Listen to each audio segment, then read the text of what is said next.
आज हम लोग सिविक्स के अंतर्गत पॉलिटिकल पार्टी चैप्टर 6 में चर्चा करेंगे। संयोग ऐसा है कि अभी आपके राज्य बिहार में इलेक्शन का दौर प्रारंभ हो रहा है और संयोग ऐसा है कि आज अपना टॉपिक भी पॉलिटिकल पार्टी के ही बारे में है, तो आप लोगों को जानने में समझने में सुविधा होगी। हम उदाहरण भी देंगे वर्तमान परिप्रेक्ष्य का। तो सर्वप्रथम हम यह स्पष्ट करना चाहेंगे कि सरकार, संविधान, इसके बारे में जन सामान्य जो होते हैं उनके पास में सामान्य कॉन्सेप्ट नहीं होता है। कुछ गिने चुने पढ़े लिखे लर्नेड को छोड़कर सामान्य लोग सरकार क्या है, संविधान की क्यों आवश्यकता हुई, सरकार क्यों संविधान के अनुरूप कार्य करती है, या सरकार की पॉलिसी क्या है, इन तमाम बातों को जन सामान्य नहीं जान पाते। किंतु यदि आप किसी पार्टी के बारे में, किसी दल के बारे में चर्चा करेंगे तो कमोबेश सबों को जानकारी रहती है वो पार्टी क्या है, पार्टी क्या कार्य कर रही है, पार्टी का क्या एजेंडा है, मैनिफेस्टो है। इन तमाम बातों को जन सामान्य बखूबी समझ लेती है। तो इसीलिए क्या है कि हम लोग आज राजनीतिक पार्टी के बारे में चर्चा करेंगे। हम जानते हैं कि भारतवर्ष में मल्टी पार्टी सिस्टम है। कहीं कहीं ऐसा भी है जहां पर दो पार्टियों का सिस्टम है, कहीं कहीं पर 3-4 महत्वपूर्ण पार्टियां हैं, वही उस प्रकार का सिस्टम है।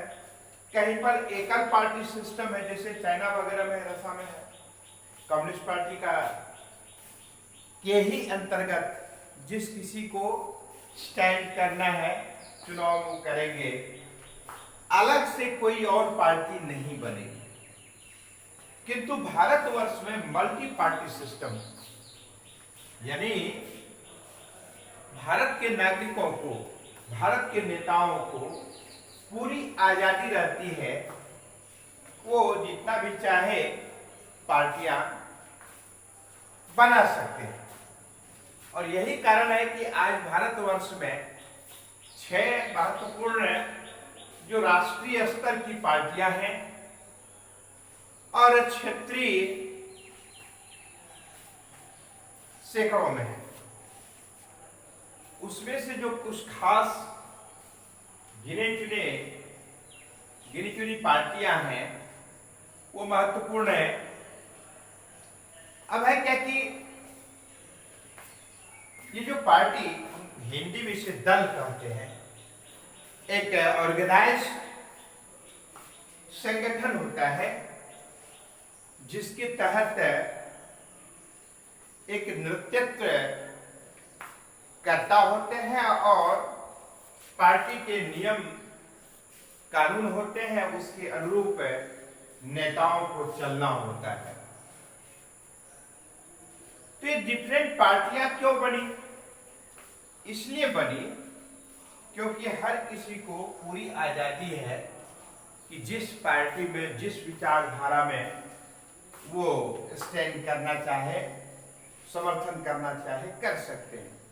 विभिन्न पार्टियों की अपनी एक विचारधारा होती है, तो उस विचारधारा के अनुसार जन सामान्य की जो मन स्थिति है, जिस प्रकार की है, उस अनुरूप व्यक्ति उस पार्टी से जुड़ जाते हैं।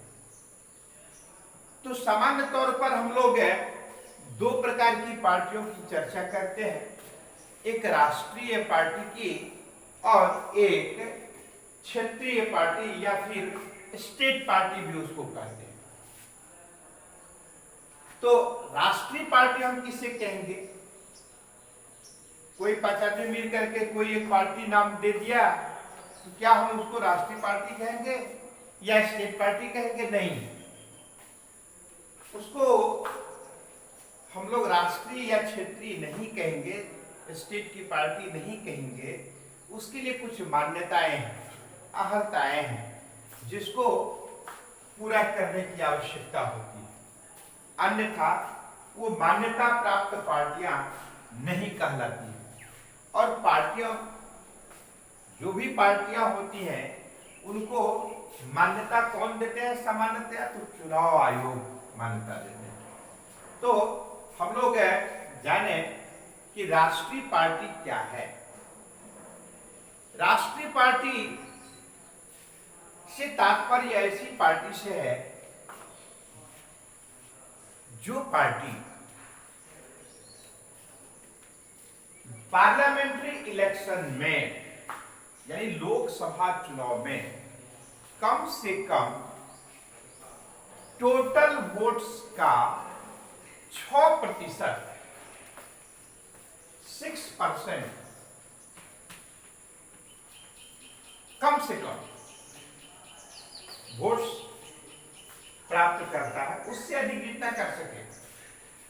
और 4 राज्यों में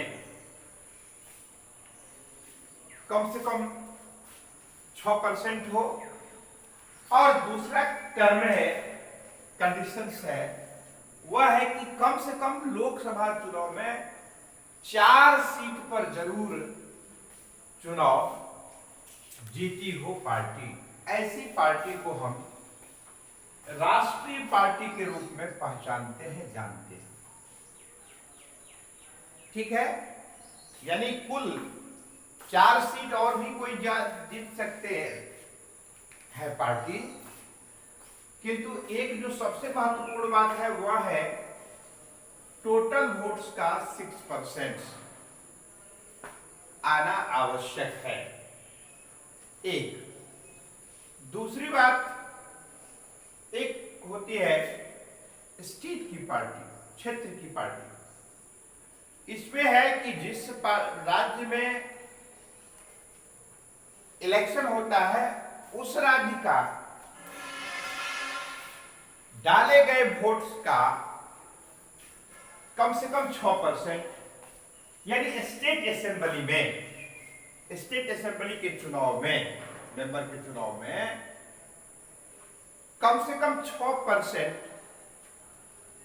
वोट्स पड़ना चाहिए और 2 सीट, एटलीस्ट 2 सीट्स पर जीत हासिल होनी चाहिए। तो उस स्थिति में उसे हम क्या कहते हैं? तो स्टेट की पार्टी कहते हैं, क्षेत्र की पार्टी कहते हैं। तो इस प्रकार से एक तो हो गया राष्ट्रीय पार्टी और दूसरा स्टेट की पार्टी, क्षेत्र की पार्टी। इस रूप में मान्यता रहती है। चुनाव आयोग के ही द्वारा कोई भी व्यक्ति किसी भी प्रकार का चिन्ह नहीं रख सकता है अपने मन से, अपितु इसका निर्धारण सामान्यतया चुनाव आयोग के द्वारा होता है। चुनाव आयोग निर्धारित करते हैं। अब है आर्टिकल 324 के अंतर्गत चुनाव आयोग का गठन और उसके अधिकार क्षेत्र से संबंधित विषय चर्चा भारतीय संविधान के आर्टिकल 324 में आता है। तो अब इसमें है कि पॉलिटिकल पार्टी पहले प्रारंभिक अवस्था में जब देश को आजादी मिली थी तो उस नाम पर एक पार्टी को बहुमत मिल जाने के कारण बाकी पार्टियों का महत्व नहीं के बराबर रहता था और इस मात्रा में पार्टियां थी भी नहीं। किंतु बाद के कालखंड में जो जो लोग साक्षर हुए, ज्ञान का प्रचार प्रसार हुआ, लोगों को अपने अधिकार कर्तव्य के बारे में जानकारी मिली और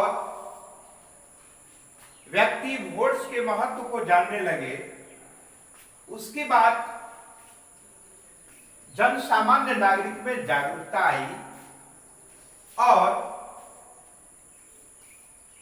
सामान्य नेताओं को, कैंडिडेट्स को समझने की भी बहुत हद तक क्षमता हो गई, जिसके कारण और फिर नेताओं का जनता के हृदय में कार्य के प्रति विश्वास का नहीं होना भी किसी एक पार्टी को जनाधार न मिलने का कारण बना। और उसके बाद क्या हुआ कि पार्टियों के अंदरूनी मामले में वर्चस्व को लेकर कि केवल अपनी बात को प्राथमिकता देना, पार्टी के अन्य नेताओं को महत्व नहीं देना, तरजीह नहीं देना, अन्य नेताओं को अपनी पार्टी में स्थान नहीं देना, उनके बातों को नजरअंदाज कर देना और वहीं से नेताओं के बीच में विभेद उत्पन्न होने लगा और अंततः कई पार्टियां भी बन गई। तो इस प्रकार से जो कई पार्टियां बनी, एक तो भारत लोकतंत्रात्मक गणराज्य है, हर नागरिक को अपना प्रतिनिधि को चुनने का अधिकार है और फिर नेताओं को भी पार्टी बनाने का अधिकार है, जो लोकतंत्र की आत्मा के रूप में है, आधार है। इसीलिए कई पार्टियां भी बनी और फिर भी जनता के मन मस्तिष्क में नेताओं के प्रति विश्वास का अभाव दिखा। और यही कारण है कि आज किसी एक पार्टी को जनाधार नहीं मिल पा रहा है, जिसका कारण है कि जनता के हित कल्याण में अनुकूलतम कार्य का नहीं होना। ये बात अलग है कि विगत 3 लोकसभा चुनाव में बीजेपी नारायण की गवर्नमेंट यानी सरकार बनी है बहुमत के साथ, किंतु यदि ओवरऑल हम देखते हैं तो लगता है कि पार्टियों में और नेताओं में आम जनता के प्रति विश्वास में कमी आई और यही कारण है कि कई पार्टियों के गठबंधन के द्वारा गवर्नमेंट फॉर्म हो पाती है, सरकार बन पाती है।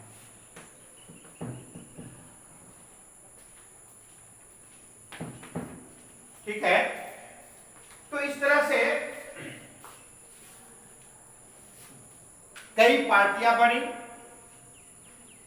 जिसमें राष्ट्रीय मान्यता प्राप्त पार्टियां जो हमने अभी डिफाइन किया है, उसके अनुरूप जो भी पार्टियां हैं वो राष्ट्रीय पार्टी के रूप में हैं और शेष क्षेत्रीय या अन्य पार्टियां, और आजकल तो देखा जाता है कि जो क्षेत्रीय पार्टी में भी जिनको जगह नहीं मिलती है या चुनाव लड़ने का मौका नहीं मिलता तो इंडिपेंडेंट स्टैंड कर जाता है। तो इस प्रकार से अगले दिन हम लोग देखेंगे कि राष्ट्रीय पार्टियां कौन कौन सी हैं, साथ ही साथ उसका क्या एजेंडा रहता है, मैनिफेस्टो रहता है, और पार्टी का की क्या भूमिका है ये सरकार के गठन में, इस पर चर्चा करेंगे। वैसे अपने देश में सबसे पुरानी पार्टी के रूप में भारतीय राष्ट्रीय कांग्रेस की पार्टी है, किंतु जनता को ठगने और छलने के कारण अंततः ये सबसे पुरानी पार्टी के प्रति जन सामान्य लोगों का विश्वास उठ गया, और जो दूसरी महत्वपूर्ण लोकप्रिय पार्टियां थी उनको जन सामान्य ने ज्यादा सराहा, और नतीजा आप सबके सामने में है। पिछले यानी 14 के भी इलेक्शन में और 19 के भी इलेक्शन में दूसरी पार्टी की सरकार बनी, भारतीय जनता पार्टी की सरकार बनी। और ये बात अलग है कि गठबंधन की सरकार राजग की सरकार है, किंतु अकेले बीजेपी पार्टी को बहुमत भी मिल गया है और सभी पार्टियों को साथ में लेकर चलने का कार्य हो रहा है। तो अगले दिन हम लोग इस पर चर्चा करेंगे। सबसे पहले कि पार्टियों की आवश्यकता क्यों हुई, पॉलिटिकल पार्टी क्या है, फिर विभिन्न पार्टियों का जो फंक्शंस हैं उस पर चर्चा करेंगे, फिर उसके बाद पार्टियों के लिए यानी कि के सम्मुख जो चुनौतियां हैं उसको कैसे हम दूर करें, उस चुनौतियों को बताना है और फिर उसको निराकरण का उपाय बताना है। तो इसमें हम लोग को चर्चा करनी है। तो कुल मिलाकर के मुझे लगता है कि कम से कम 4 क्लास तो इसमें लग ही सकता है। तो देखते हैं कितना जल्दी हो सकता है, इसको कवर करेंगे। तो आज आप लोग ध्यान में रखेंगे कि पॉलिटिकल पार्टी क्या है, नेशनल पार्टी किसे कहते हैं, स्टेट की पार्टी किसे कहते हैं। तो और फिर इसी टॉपिक को आप पढ़ के आएंगे तो अगले दिन हम बताएंगे कि इसकी आवश्यकता क्यों हुई और फिर इसके कार्य क्या है और इस पार्टी के समूह क्या क्या चुनौतियां हैं और महत्वपूर्ण जो नेशनल पार्टियां हैं उनके क्या क्या एजेंडे हैं और किस विचारधारा की है, इन सारी बातों पर चर्चा करेंगे। आज की कक्षा में इतना ही। धन्यवाद।